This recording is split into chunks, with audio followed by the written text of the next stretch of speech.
जय हिंद फ्रेंड्स, मेरा नाम है दीपक और आज हम देखेंगे the Hindu news analysis Chanakya MCQs and mains answer writing जो कि हैं ना 8 और 9 जुलाई 2021 के। तो ज़्यादा टाइम वेस्ट ना करते हुए हम स्टार्ट करते हैं। फर्स्ट क्वेश्चन है, consider the following statement. First statement, India's total fertility rate is 2.2 children while replacement rate is 2.1 children. क्या लगता है इंडिया का जो टोटल फर्टिलिटी रेट, आपको ये जो फैक्ट्स हैं वो पता रहना बहुत ज़्यादा ज़रूरी है कि इंडिया का TFR कितना है, इंडिया का रिप्लेसमेंट लेवल कितना होता है एंड क्या होता है, so on and so fourth. Second statement, almost half states have achieved replacement level of fertility rate in India. क्या लगता है कि ऑलमोस्ट हाफ स्टेट्स मतलब आप बोल सकते हो कि 15 स्टेट्स ने क्या रिप्लेसमेंट लेवल ऑफ पॉपुलेशन को अचीव कर लिया है क्या? What do you think? Options देखिए, A 1 only, 2 only, 1 and 2, neither 1 nor 2। Second question देखिए, which of the following gives global gender gap index ranking to the countries of the world. This question has been copy pasted from 2017 prelim paper. ये 2017 के prelim paper में से copy paste किया गया है। Question का मतलब है कि इनमें से कौन सी organisation global gender gap report launch करती है। ए देखिए, world economic forum, B UN human rights council, UN women, D world health organisation. Mains का क्वेश्चन देखिए, the provision of reproductive rights can solve issues indicated in the national family health survey. तो सबसे पहली बात तो आपको ये पता रहना चाहिए कि नेशनल फैमिली हेल्थ सर्वे 5 में क्या क्या फोकस क्या था, उनमें कौन से प्रोविजन दिए गए थे, किन किन बातों के ऊपर उन्होंने डिस्कशन किया था। Secondly, elaborate also enumerate issues involve in the providing reproductive rights. अब आपको सेकेंड पार्ट में आंसर करना है कि इश्यूज कौन कौन से होते हैं जो कि मतलब रिप्रोडक्टिव राइट्स देने में सबसे ज्यादा क्या आते हैं, चैलेंजेस आते हैं। वो इश्यूज आपको क्या बताना है, इसमें सेकेंड पार्ट में बताना है। तो फर्स्ट पार्ट में आपको नेशनल फैमिली हेल्थ 5 सर्वे को डिस्कस करना है कि उसमें कौन कौन सी चीजें नेशनल रिप्रोडक्टिव राइट्स के ऊपर क्या क्या डिस्कस किया गया था। और सेकंड थिंग आपको ये डिस्कस करनी है कि इसमें इश्यूज कौन कौन से आते हैं जब हम रिप्रोडक्टिव राइट्स प्रोवाइड करते हैं वुमेन को। ओके, तो देखिए, चेंजिंग नेगेटिव, ये पूरा का पूरा जो एडिटोरियल है वो इस आंसर को अच्छे ढंग से क्या करता है, पूरा का पूरा फिट बैठता है। अब देखिए, वर्ल्ड पॉपुलेशन डे आया 11 जुलाई को, मतलब आज। तो डेमोग्राफिक इंडिया, इनका कहना है कि जो इंडिया है ना वो डेमोग्राफिक स्वीट स्पॉट पे है। मतलब आने वाले समय में क्या होगा, इंडिया की जो पॉपुलेशन है ना वो खुद को क्या करेगी, फिर से मतलब आप बोल सकते हो कि इंडिया की पॉपुलेशन खुद को रिप्लेस करेगी उतने ही लेवल से जितने लेवल से वो पिछली बार से कर रही है। अब देखिए, इनका कहना है कि half of the India population under 29 years of age, मतलब इंडिया की जो एवरेज पॉपुलेशन है ना उसकी एज है 29 ईयर्स। इनका कहना है कि जो डेमोग्राफिक डिविडेंड है ना वो आने वाले 30 सालों तक क्या करेगा, और भी चलता रहेगा। अब इसकी वजह से क्या होगा, ये पॉपुलेशन प्रोडक्टिव वेज में जीडीपी को बहुत ज्यादा अच्छे ढंग से कंट्रीब्यूट कर सकती है। इसके बाद इनका कहना है कि पॉपुलेशन मोमेंटम को रोकने के लिए हमें क्या क्या करने चाहिए। तो इनका सबसे मोस्ट इंपॉर्टेंट कहना है कि हमें सबसे ज्यादा जो फोकस है ना वो रिप्रोडक्टिव राइट्स के ऊपर क्या करना चाहिए, देना चाहिए। और नेशनल फैमिली हेल्थ सर्वे में बहुत ज्यादा बार बताई, जिसमें बातें बताई गई कि चाइल्ड मैरिजेस, MMR जिसमें मैटरनल मोर्टिलिटी रेट होता है, इंस्टीट्यूशनल डिलीवरीज, कितनी ज्यादा इंस्टीट्यूशनल डिलीवरीज होती हैं। उसके बाद जेंडर गैप इंडेक्स, मतलब जेंडर मतलब आप बोल सकते हो कि वुमेन का क्या स्टेटस है सोसाइटी में। ये सारी चीजें नेशनल फैमिली हेल्थ सर्वे 5 में क्या की गई थी, डिस्कस की गई थी। अब देखिए, यहाँ पे उन्होंने बताया कि टोटल फर्टिलिटी रेट कितना है इंडिया का। इंडिया का टोटल फर्टिलिटी रेट 2.2 चिल्ड्रन है, और जबकि जो रिप्लेसमेंट लेवल है ना वो 2.1 चिल्ड्रन है। मतलब इंडिया का जो वो टोटल फर्टिलिटी रेट है अभी तक रिप्लेसमेंट लेवल के साथ मैच नहीं हुआ है, अभी वो क्या है, 1 पॉइंट कम है। लेकिन इंडिया की 15 स्टेट्स ने क्या कर लिया है, रिप्लेसमेंट लेवल ऑफ पॉपुलेशन को क्या कर लिया है, अचीव कर लिया है। तो ये दोनों भी स्टेटमेंट यहाँ पे क्या हो जाते हैं, बिल्कुल सही हो जाते हैं, और इनका आंसर हो जाता है सी 1 and 2। अब इनका कहना है कि कोविड के टाइम पे जो रिप्रोडक्टिव राइट्स हैं वुमेन के, जिसमें चाइल्ड मैरिजेस आते हैं, बहुत ज्यादा जगहों पे चाइल्ड मैरिजेस हो रही हैं।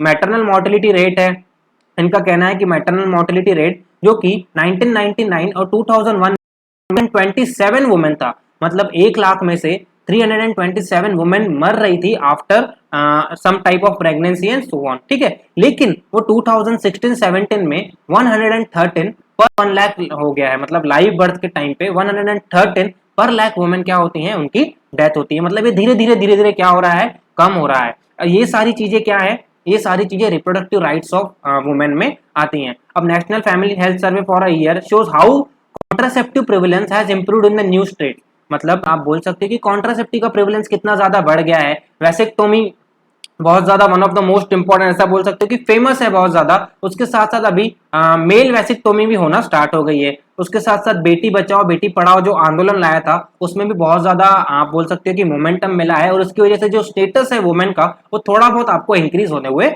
दिखाई दे सकता है। अब देखिए इनका कहना है कि जो चाइल्ड मैरिजेस हैं वो अभी भी बहुत ज्यादा प्रोपोर्शन में हो रही हैं, और कोविड की वजह से ये बहुत ज्यादा बढ़ भी गए हैं। और उसके साथ साथ उन्होंने सुप्रीम कोर्ट की डिसीजन भी बताई है, जिसके आर्टिकल 21 राइट टू लाइफ के तहत, right to life and dignity के तहत राइट टू बॉडीली इंटीग्रिटी, मतलब जो वुमेन की बॉडी है उसके ऊपर सिर्फ उसका खुद का अधिकार है। ये राइट किसने दिया था?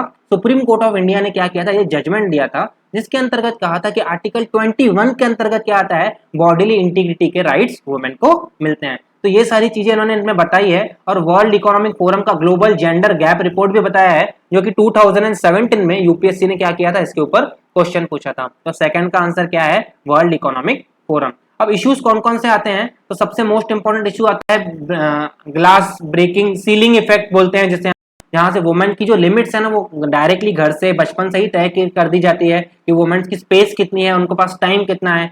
चाइल्ड मैरिजेस, उसके साथ साथ सोसाइटियल नॉर्म्स, उसके साथ साथ आप बोल सकते हो कि डोमिनेशन, पैट्रियार्चियल सोसाइटी, ऐसे बहुत सारे इश्यूज हैं जो कि वुमेन को फेस करने पड़ते हैं अपने रिप्रोडक्टिव राइट्स को असर्ट करने के लिए। ओके, तो उनके घर वाले डिसाइड करते हैं कि बच्चा कौन, मतलब सन होगा, सन मेटा प्रेफरेंस होगा, बच्ची होगी, डिलीवरी कब होगी, and so on and so fourth. बच्चे के दो बच्चों के बीच में कितना टाइम होना चाहिए, वुमेन डिसाइड नहीं करती है, उनके घर वाले, ससुर, दामाद, ये वो सारी चीजें डिसाइड करते हैं। तो ये जो नेगेटिव सोशल नॉर्म्स है ना, ये सबसे बड़े क्या है, इश्यूज हैं इसके बीच में, और हमें इसके ऊपर काम करना होगा। तो काम कैसे करेंगे, तो हमें सोसाइटियल बिहेवियर को चेंज करना पड़ेगा, एटीट्यूडनल चेंज लाना पड़ेगा, सोशल कंडीशनिंग लानी पड़ेगी। सोशल कंडीशनिंग में हम क्या करेंगे, बार बार हम वुमेन के राइट्स को बार बार हम बताएंगे कि ये वुमेन्स के राइट्स हैं, ये वुमेन्स के राइट्स हैं। तो लोग क्या होंगे, इसे बार बार सुन सुन के क्या होगा, नेचुरलाइज किया जाएगा। तो इस प्रकार से हमें क्या करना पड़ेगा, वुमेन को जो रिप्रोडक्टिव राइट्स है ना, उनकी बॉडीली राइट्स है ना, वो उनको हमें देने पड़ेंगे in order to make sure कि वो एजुकेट, मतलब ह्यूमनिस्टिक वे भी है वो, और अगर आपको पॉपुलेशन का प्रॉब्लम भी सॉल्व करना है तो that will be the most perfect way. Okay, इसके बाद देखिए third question, which of the following organisation launch sustainable development report for India. तो सस्टेनेबल डेवलपमेंट रिपोर्ट इंडिया के लिए आखिर कौन लॉन्च करता है? ए देखिए world economic forum, B freedom house, C centre for equity studies, या डी नीति आयोग। अब देखिए हरियाणा मिसप्लेस्ड प्रायोरिटीज, ट्यूटोरियल में इन्होंने सिर्फ हरियाणा के ऊपर फोकस किया है, और एक चीज को हमें इसमें बताई है कि जो नीति आयोग का सस्टेनेबल डेवलपमेंट गोल्स इंडेक्स है ना, उसमें हरियाणा ने बहुत ज्यादा क्या किए हैं, उनके जो इंडिकेटर्स है ना वो बहुत ज्यादा पिछड़े हुए आए हैं, बहुत ज्यादा उनकी जो रैंकिंग है ना वो बॉटम रैंकिंग आई हुई है बहुत ज्यादा इंडिकेटर्स पे। तो जो सस्टेनेबल डेवलपमेंट रिपोर्ट इंडिया के लिए लॉन्च की जाती है ना, वो कौन लॉन्च करता है, नीति आयोग लॉन्च करता है। ओके, अब इनका कहना है कि बिलो पॉवर्टी लाइन से लोग कम ही नहीं हुए हैं, 2011 में भी उतने ही पॉवर्टी लाइन के नीचे लोग थे जितने 2021 में है। उसके साथ साथ जो बच्चे अंडर नरिश्ड हैं, माल नरिश्ड हैं, स्टैग्नेंट है, वेट लॉस्ट है, तो वो बच्चों का जो प्रपोर्शन है ना वो अभी तक कम नहीं हुआ है, कहाँ पे, हरियाणा में, and so on and so thing. और उसके साथ उन्होंने लेबर सर्वे के बारे में भी बताया है। इनका कहना है कि जो इंडिया का अनएम्प्लॉयमेंट रेट है वो कितना है, 4.6% है, लेकिन हरियाणा का अनएम्प्लॉयमेंट रेट कितना है, 9.2% है। तो उन्होंने हरियाणा के ऊपर बहुत ज्यादा फोकस करके क्या किया है, आप इसे केस स्टडी में भी लिख सकते हो कि किस प्रकार से हरियाणा में क्या हो रहा है, because of the patriarchal society, because of the negative social indicators, women की हेल्थ, उसके साथ साथ जो बाकी के सोशल इंडिकेटर्स रहते हैं जो मैंने आपको बताया, जिसमें एम्प्लॉयमेंट रेट आता है, साइकिल ऑफ पॉवर्टी आता है, मालनरिशमेंट आता है, एनीमिया आता है, और बहुत सारी ऐसी चीजें आती हैं जो कि डायरेक्टली अफेक्ट करती हैं किस पे, इन सारी चीजों पे। तो सस्टेनेबल डेवलपमेंट रिपोर्ट का डायरेक्टली एग्जांपल जैसे आप क्या कर सकते हो, हरियाणा के ऊपर केस स्टडी बना सकते हो। ओके, इसके बाद देखिए fourth question, terms WannaCry, Petya, eternal blue sometimes mention in the news recently are related to. ये प्री 2018 का सेट डी का क्वेश्चन है, जिसमें पूछा गया है कि वानाक्राई, पेट्या, इटर्नल ब्लू जो आपको बार बार न्यूज में दिखाई देते हैं, तो वो आखिर क्या है? ए देखिए एक्सोप्लैनेट, बी क्रिप्टो करेंसी, सी साइबर अटैक्स, या डी मिनी सैटेलाइट्स। क्या लगता है इसका आंसर क्या है? सेम क्वेश्चन उसी के बेसिस पे मैंने बनाया है। The term Pegasus recently mentioned in news is related to which of the following? Same question same option. A देखिए exoplanet, crypto currency, cyber attack या मिनी सैटेलाइट। अब देखिए the new platform maps Pegasus spread. अब Pegasus आपको यहाँ पे समझ ही गया होगा ये क्या है। An online database on spyware Pegasus was used to launch attacks on the forensic architecture, Amnesty International, citizens lab document. मतलब इनका कहना है कि जो पेगासस नाम का रैंसमवेयर और स्पाईवेयर सॉफ्टवेयर है ना, इसको स्टेट गवर्नमेंट्स या फिर स्टेट्स आप बोल सकते हो कंट्रीज इस्तेमाल कर रही है किस किनके अगेंस्ट में, ह्यूमन राइट्स ऑर्गेनाइजेशन के अगेंस्ट में। और इसका इस्तेमाल भीमा कोरेगांव केस के जो मेन फाइल्स थी ना उसे स्पाई करने के लिए भी किया गया था। ओके, तो ये क्या हुआ है, स्टेट स्पॉन्सर्ड अटैक है अगेंस्ट द ह्यूमन राइट्स। मतलब जो ह्यूमन राइट्स ऑर्गेनाइजेशन है जिसमें देखिए आती है forensic architecture, Amnesty International, citizen lab to document, ये सारी की सारी ह्यूमन राइट्स ऑर्गेनाइजेशन है, इनके ऊपर इस सॉफ्टवेयर से क्या किया जा रहा है, अटैक किया जा रहा है। ये क्या है, स्पाईवेयर है। अब देखिए बहुत टाइप के साइबर अटैक्स होते हैं, साइबर क्राइम्स होते हैं जिसमें स्पाईवेयर आता है, रैंसमवेयर आता है, वायरस आते हैं, उसके साथ साथ हॉर्स ट्रोजन हॉर्स आते हैं। ऐसे बहुत सारे टाइप के क्या रहते हैं, आप बोल सकते हो साइबर अटैक्स हो सकते हैं। तो ये क्या है, Pegasus is basically a type of cyber attack. और जो वानाक्राई है, पेटिया है, इटरनल ब्लू है, ये भी क्या है, साइबर अटैक्स है। क्रिप्टो करेंसी में आपको नाम सुनने को मिलेंगे बिटकॉइन, इथेरियम, डॉजी कॉइन और बहुत सारे थेटा, ऐसे बहुत सारे डिफरेंट डिफरेंट नाम्स हैं जो कि क्या है, टाइप ऑफ क्रिप्टो करेंसी है।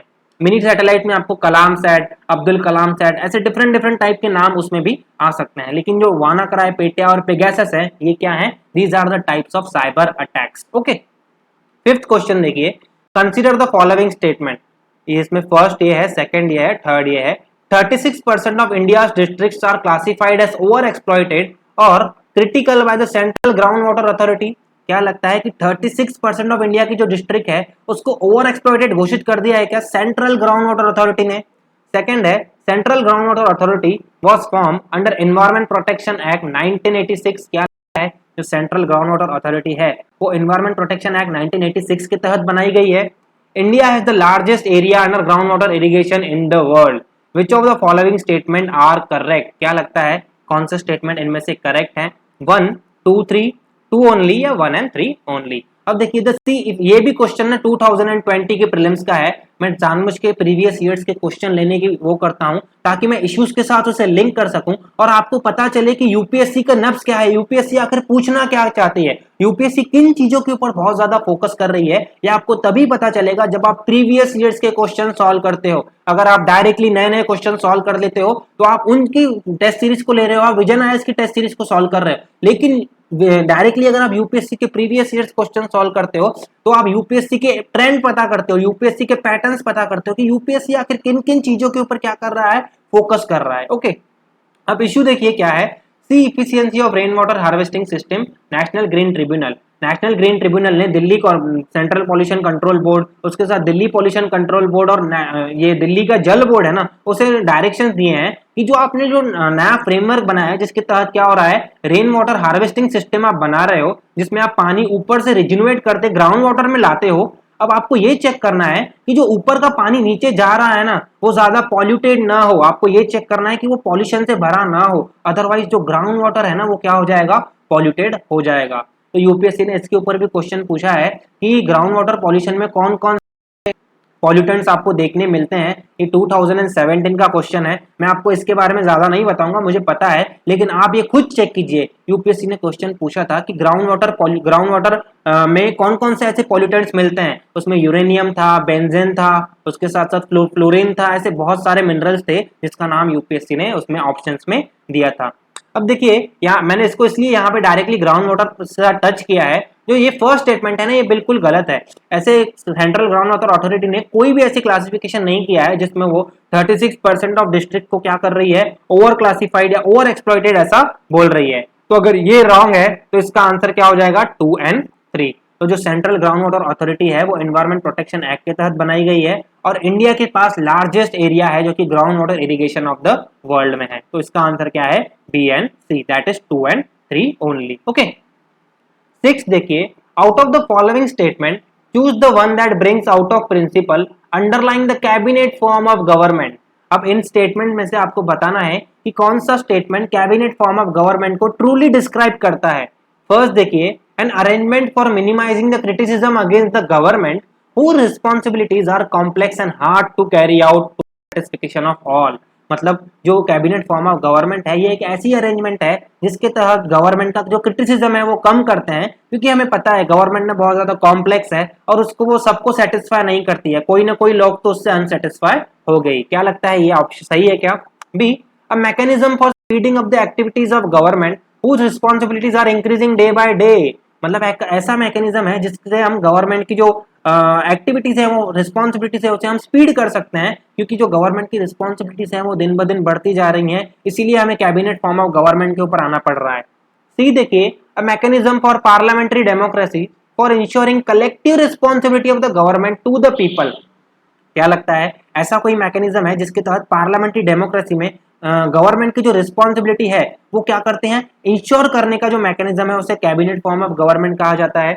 या D, a device for strengthening the hands of the head of the government whose hold over the people state is decline.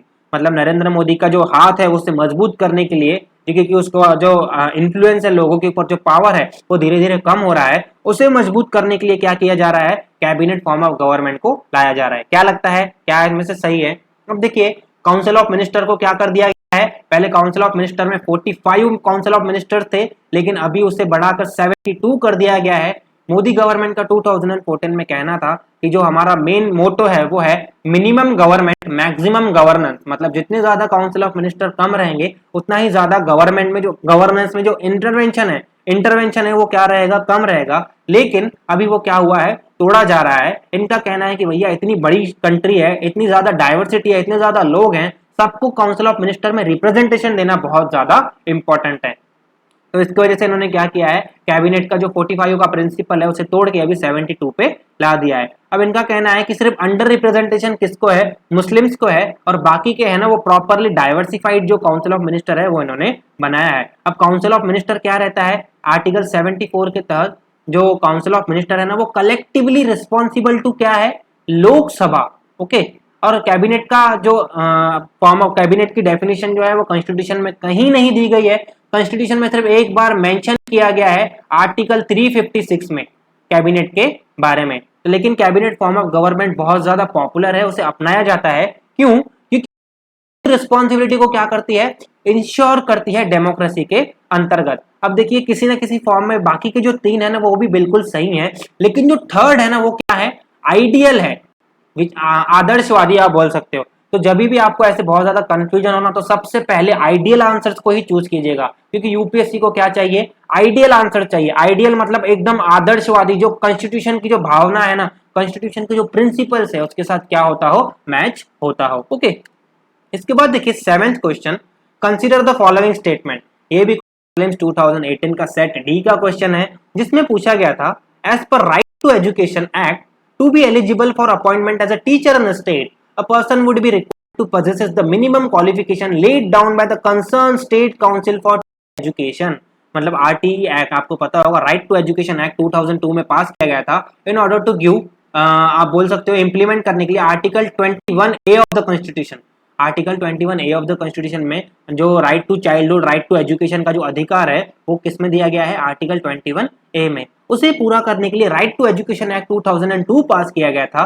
उसके तहत अगर किसी टीचर की अगर आपको अपॉइंटमेंट करनी है स्टेट में, मतलब स्कूल में, तो जो उसका जो रिक्वायर्ड क्वालिफिकेशन होगा वो concern state council of education decide करता है क्या? What do you think? अभी ऐसे क्वेश्चन में यूपीएससी पूछ रहा है, तो ऐसे के लिए भी आपको तैयार रहना पड़ेगा। ऐसे क्वेश्चन मोस्टली जो जनरल बच्चा होता है ना वो सॉल्व नहीं कर पाता है, इसके लिए आपको 100% तुक्केबाजी में ही जाना पड़ता है। लेकिन तुक्केबाजी करेक्ट हो ये क्या करते हैं, हम इंश्योर करते हैं। अब जनरल बच्चे को नहीं पता, उसने अगर RT right to education act को डिटेल में जाके नहीं पढ़ा है, तो आपने कभी एक्ट पढ़ा है क्या? नहीं पढ़ा है। और 2002 का एक्ट है, तो अभी बच्चा 2021 में क्यों पढ़ेगा? ऐसे एक्ट के बारे में भी पूछा जाता है। इसीलिए आपकी जो तुक्केबाजी है ना वो लॉजिकल होनी चाहिए, ये आपको क्या करना है, इंश्योर करना है।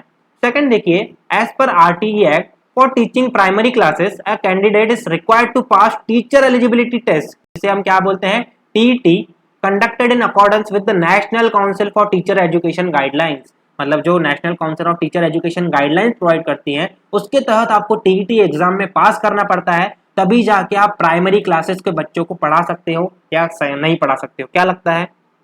Third, in India, more than 90% of teacher education institutions are recently under the state government. क्या लगता है जो 90% टीचर एजुकेशन इंस्टीट्यूशंस हैं, मतलब जो टीचर्स को पढ़ाती हैं, टीचर्स को स्किल देती हैं, वो क्या स्टेट गवर्नमेंट के अंतर्गत हैं? Which of the statement are correct? 1 and 2, 2 only, 1 and 3 या 3 ओनली? अब देखिए, how qualified are teachers in India. अब इनका कहना है हर एक स्टेट में ना लगभग बहुत मतलब 10 to 20% जो प्राइमरी लेवल पे पढ़ाती है ना टीचर्स, उनके पास किसी प्रकार की डिग्री नहीं है।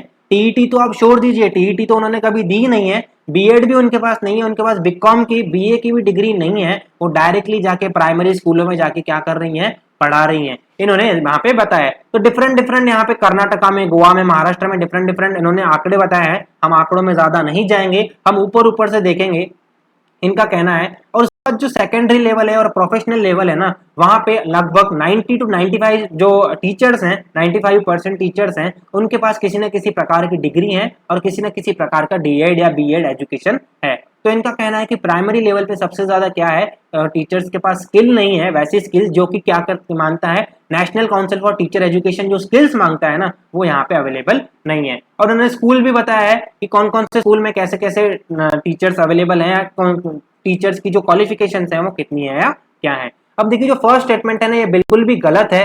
जो अगर आपको टीचर अपॉइंट होना है तो आपको एक प्रिस्क्राइब क्वालिफिकेशन रहता है टीईटी, वो प्रिस्क्राइब क्वालिफिकेशन डिफाइन करता है national council for teacher education, ना कि state council for teacher education. Okay, तो फर्स्ट स्टेटमेंट यहाँ पे क्या हो जाता है, गलत हो जाता है। थर्ड स्टेटमेंट भी यहाँ पे गलत हो जाता है। 90% teacher education institution state government के अंतर्गत नहीं है, लगभग 30 to 40% है। और बाकी की जो गवर्नमेंट मतलब सेंट्रल गवर्नमेंट के अंतर्गत भी क्या है, ये सारी इंस्टीट्यूशंस आपको देखने को मिलती हैं।